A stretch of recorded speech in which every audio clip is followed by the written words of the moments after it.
they've spent a lot of time kind of locking the doors and windows, but are finding that a lot of events are actually being caused from inside the house.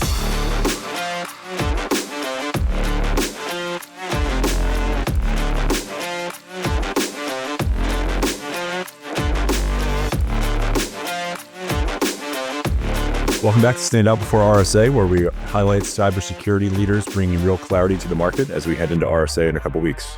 Because as you look across the security landscape, companies have now deployed dozens of tools to help secure their organization, and yet one area still causes significant problems pretty consistently: understanding what people are actually doing inside your organization's environment.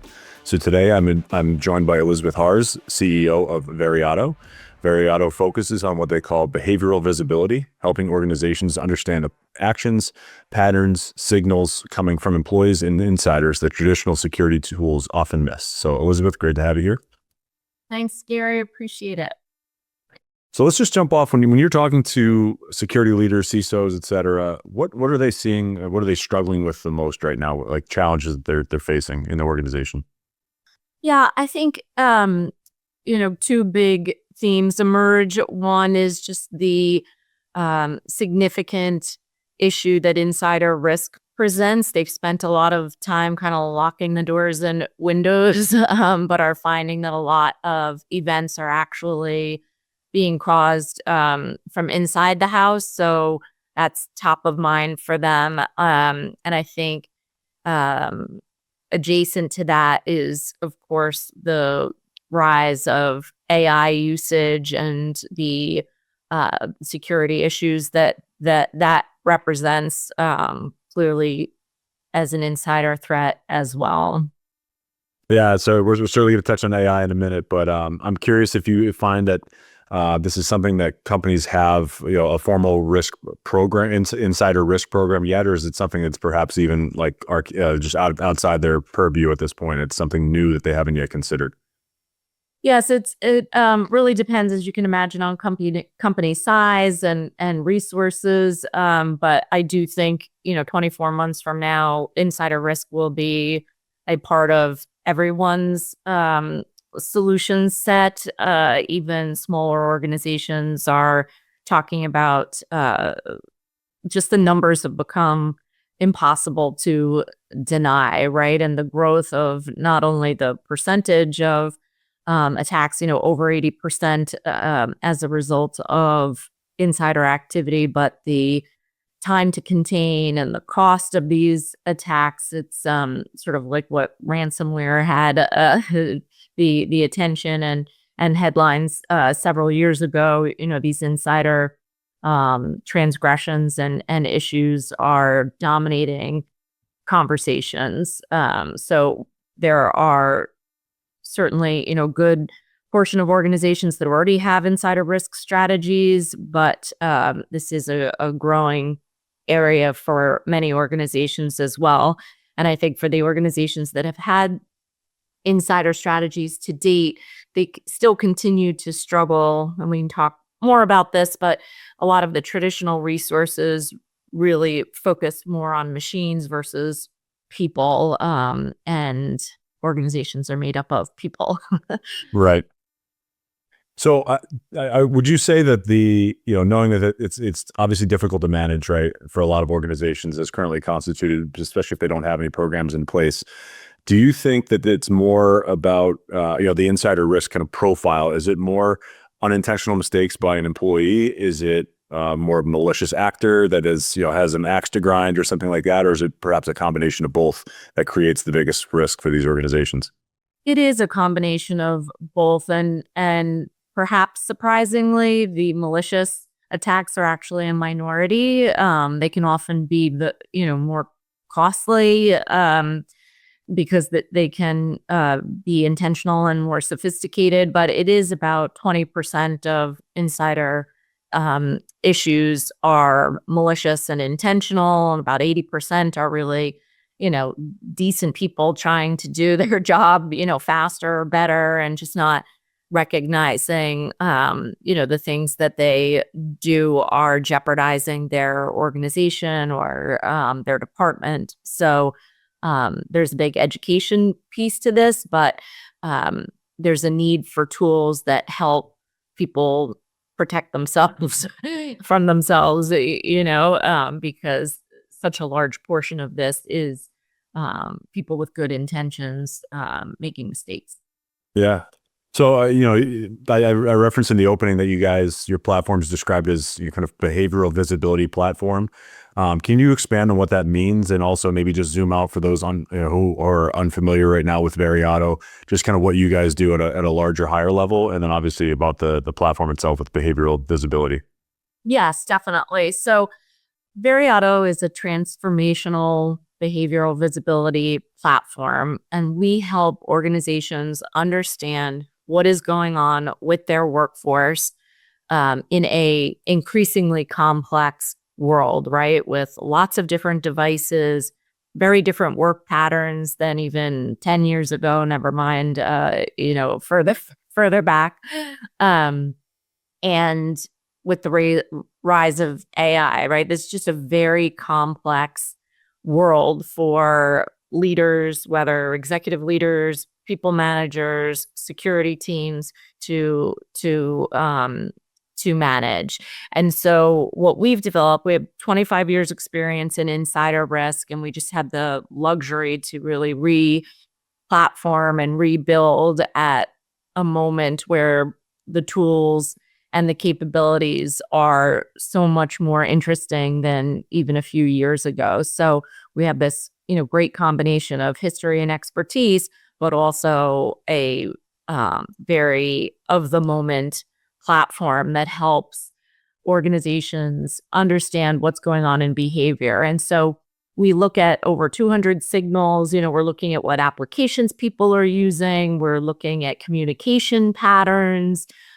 We're looking at file movement, and creating real-time profiles of individuals, of departments, of companies, because what might be fine or allowable or non-issue in a marketing department is behavior you wouldn't necessarily want to see in an accounting department, as an example. And, based on a person's job title, you can expect different behaviors, based on that individual. And so having the power of AI and the current capabilities to really digest so much data across an individual, a department, a company in real time and create baselines.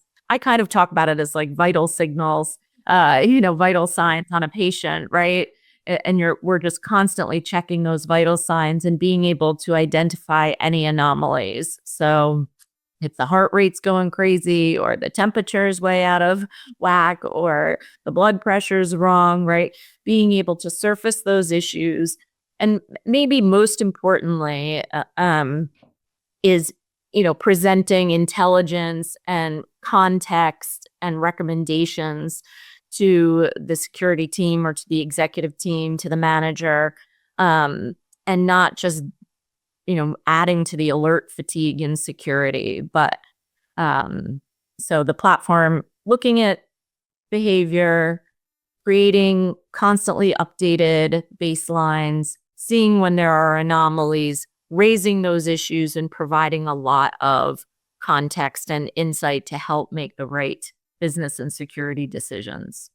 Yeah, absolutely. And so it sounds like the goal, I guess, is almost a blend of detection of the issues, but also maybe education and then ultimately prevention of future issues. So like we get the whole team on board of how to, what's kind of best practice for behavior, but it's also what's risky, in your day to day.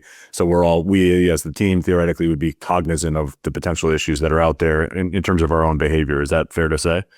Exactly. And there's a lot of talk about predictability and getting ahead of problems. But the reality, especially with insider risk, is most of these tools were built um, with more of a focus on events and devices and not on humans, right? And so we are providing a tool that can actually understand human behavior in real time and whether things are, intent is malicious or not. identify the behaviors that unfold before that. One example kind of in the middle, our NLP sentiment analysis can see, a pending acquisition is about to happen, right? A company's about to be acquired, and we can tell what employees are thinking about that um, transaction. And you might see one particular employee talking negatively about that transaction, at the same time spending an hour on Indeed, an hour later spending a lot of time in Gmail, emailing out resumes. At this point, this individual is obviously high risk for data exfiltration, and we're presenting that entire picture to the team, and not just when at the moment of Salesforce, files being downloaded. And so truly being able to get ahead of these things and letting security or HR or a manager get involved before there's an incident, the platform just saves hours and hours of time, millions and millions of dollars, and obviously protects data and organization and culture, right? In these very diverse workplaces, from a geographic standpoint as well as device standpoint, there's still sexual harassment happening. There's still, bullying happening, and our, real time natural language, NLP driven sentiment analysis can pick up these signals and help us get ahead of these trends, which again allow human intervention before something much more nefarious happens. Yeah, absolutely. No, it makes a lot of sense. I wanted to sort of like zoom back out a little bit, because you brought up the idea of AI and sort of the risk presented with AI, which, it's obviously a hot topic in cyber, but also just in the world at large. But I'm curious, you also referenced like AI to working in as a benefit as part of the platform. So how does that fit in? Like where does AI kind of intersect with the platform? Yeah, I mean, obviously, this topic is extremely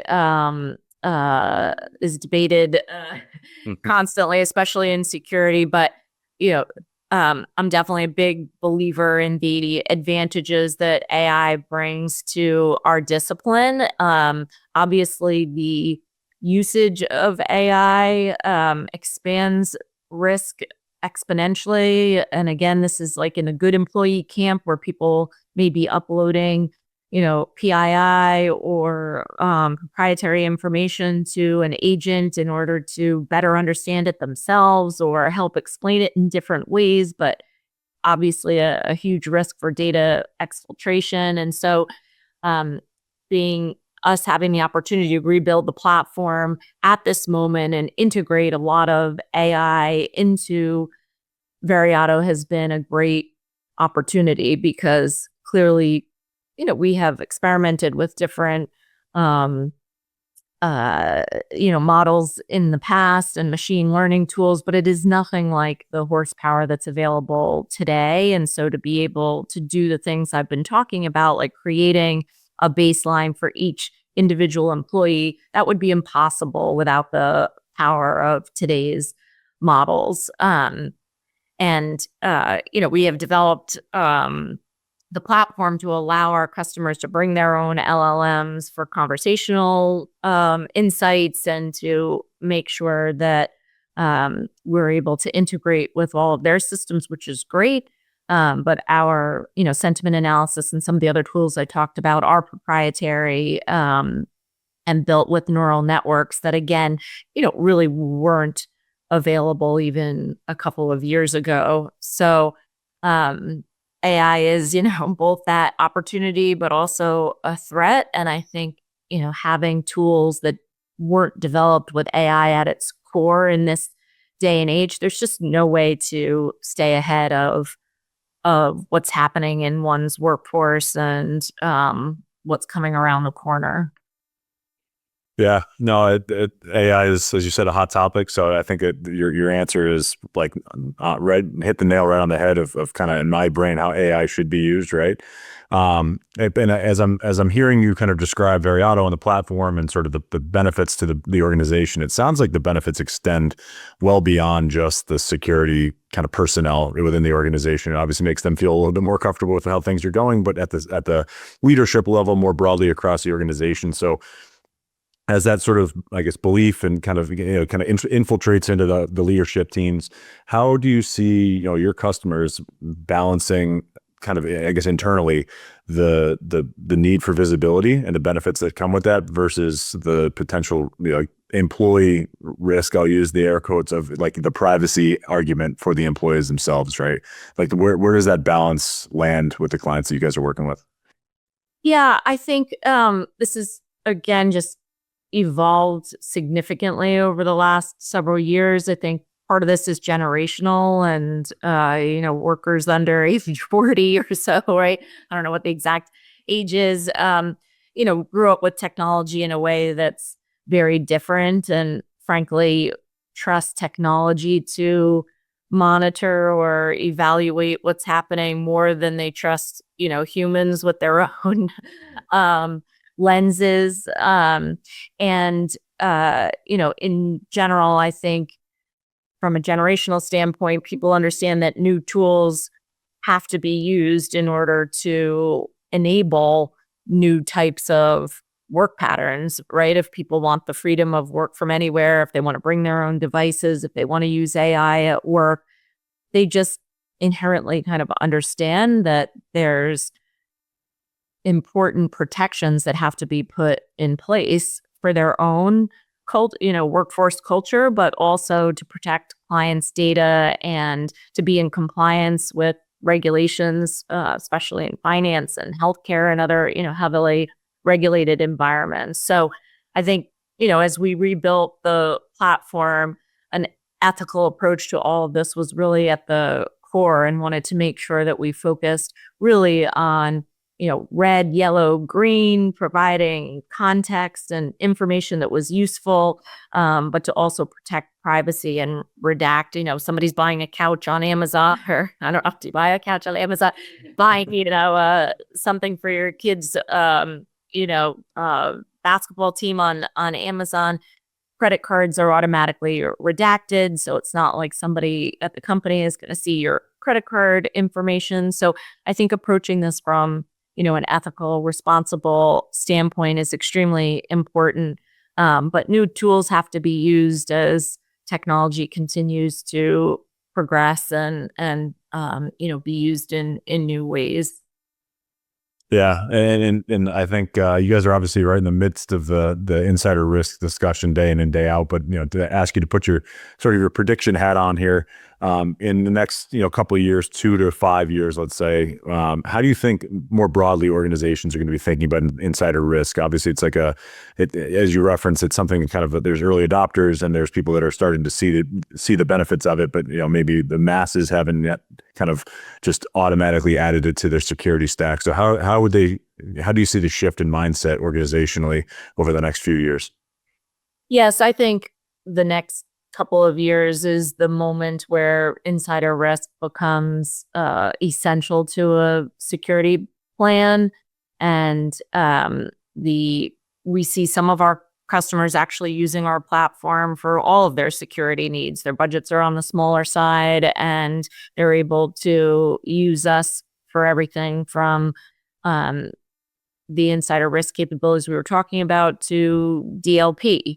But in larger organizations, the adoption of a more human-centric, behavioral focused insider risk strategy will become pervasive. So even those that have insider risk strategies today that are built on this more backward looking, event specific solution will really integrate what we've been talking about. How do we look at human behavior and get signals that help us prevent these things instead of like assume the boom and deal with the boom when it happens, right? Let's get ahead of that.